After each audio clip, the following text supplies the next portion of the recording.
വഞ്ചിയൂരിൽ യുവ അഭിഭാഷകയായ ശ്യാമിലിയെ സീനിയർ അഭിഭാഷകനായിട്ടുള്ള ബെയിലിൻ ദാസ് മർദ്ദിച്ചിട്ട് ഒരു ദിവസം പിന്നിടുകയാണ്. ഇതുവരെയും പോലീസിന്റെ ഭാഗത്ത് നിന്ന് കൃത്യമായ ഒരു നടപടിയും ഉണ്ടായിട്ടില്ല. ഒരു മിസ്അണ്ടർസ്റ്റാൻഡിങ്. സാറിന്റെ പഴയ ഒരു ജൂനിയർ വീണ്ടും തിരിച്ചു വന്നു.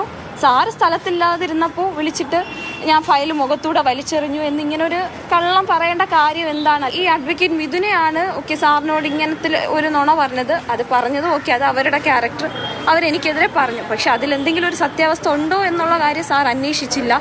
എന്നോടെന്നല്ല, ഓഫീസിലെ മറ്റൊരു സ്റ്റാഫിനോട് ഇതിനെക്കുറിച്ച് ഒന്നും ചോദിക്കാതെ പെട്ടെന്ന് എന്നോട് നാളെ മുതൽ വരണ്ട. ഞാൻ വന്നില്ല, ഞാൻ 2 ദിവസം വന്നില്ല.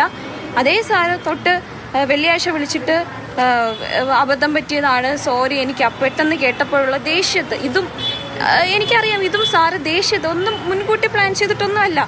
ദേഷ്യത്ത് ഞാൻ പറഞ്ഞു സാറ് വാൺ ചെയ്യുക. അപ്പോൾ സാറിന് പറ്റില്ല എന്ന് പറഞ്ഞു. സാർ ഇറങ്ങിപ്പോകാൻ നിന്നു. സാർ എനിക്ക് സംസാരിക്കണം, സാറ് വാൺ ചെയ്യുക, ഇല്ലെങ്കിൽ എനിക്ക് വാൺ ചെയ്യേണ്ടി വരും. ഞാൻ പറഞ്ഞു എൻ്റെ കാര്യത്തിൽ ഇടപെടരുത്, വർക്ക് ചെയ്യാനല്ലേ വരുന്ന, വർക്ക് ചെയ്തിട്ട് പോവാം, എൻ്റെ കാര്യത്തിൽ ഇടപെടരുത്. അപ്പോഴാണ് സാറിന് പെട്ടെന്ന് സാറിൻ്റെ മുന്നിൽ നിന്ന് സാറ് പറയില്ല എന്ന് പറഞ്ഞൊരു കാര്യം ഞാൻ പറഞ്ഞപ്പോൾ ഉണ്ടായ ആ ഒരു ദേഷ്യം, സാറിൻ്റെ ദേഷ്യം ഞാൻ പറയാതെ തന്നെ എല്ലാവർക്കും അറിയാം. ഞാൻ കൊടുത്ത മൊഴിയുടെ അടിസ്ഥാനത്തിലാണ് ഇപ്പോൾ FIR ഇട്ടിട്ടുള്ളത്. അപ്പോൾ അതിൽ ഇനി കൂടുതൽ വകുപ്പുകൾ അവരന്വേഷിക്കുന്നുണ്ട്. ഇനി കൂടുതൽ വകുപ്പുകൾ ചേർക്കാൻ പറ്റുമെങ്കിൽ അവർ മെഡിക്കൽ ഡോക്യുമെൻസും കാര്യങ്ങളൊക്കെ, ഇപ്പോൾ ഫ്രാക്ചർ ഉണ്ടെന്നായിരുന്നു ഇന്നലെ ഡൗട്ട് പറഞ്ഞിട്ടുണ്ടായിരുന്നു. ഫ്രാക്ചർ ഉണ്ടെങ്കിൽ വീണ്ടും സെക്ഷൻ മാറും. ഇപ്പോൾ പോലീസ് ഇനി ഒരു നോൺ ബെയിലബിൾ ഓഫൻസ് ഇട്ടാലും ജയിലിൽ പോകും.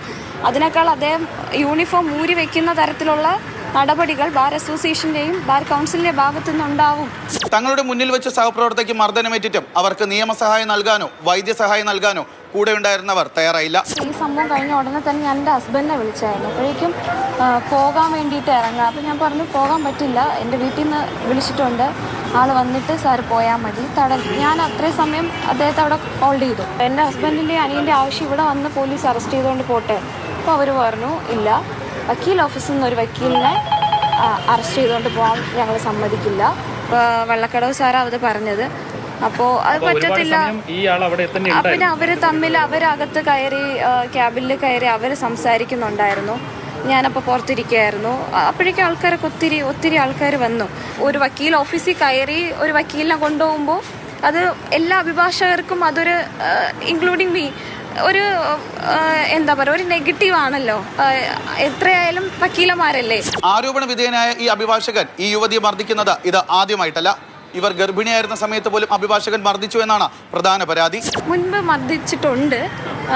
അത് ഇത്രയ്ക്കും റോസ്റ്റല്ല, അത് മർദ്ദനം മുഖത്ത് കൈവച്ചു, അതുകൊണ്ടാണ് ഞാൻ അത് അടിച്ചു എന്ന് പറഞ്ഞത്. പക്ഷെ സോറി, അത് ദേഷ്യത്ത് പറ്റിപ്പോയതാ. പിന്നെ അത് ആരും കണ്ടുമില്ല, അത് ക്യാബിനകത്ത് വെച്ചിട്ടായിരുന്നു. അത് ഈ പറഞ്ഞ ഒരു നിസ്സാര കാര്യത്തിനാണ്.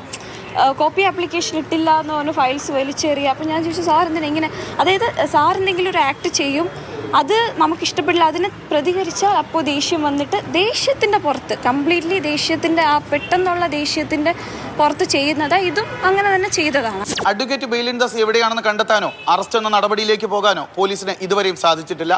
ഇതിന്റെ പ്രധാന കാരണമായി പറയപ്പെടുന്നത് ആദ്യഘട്ടത്തിലുണ്ടായ ബാർ അസോസിയേഷന്റെ ഇടപെടലാണ്. സുധീഷ് തിരുവല്ലോടൊപ്പം ജിബിൻ JB, മാതൃഭൂമി ന്യൂസ്, തിരുവനന്തപുരം.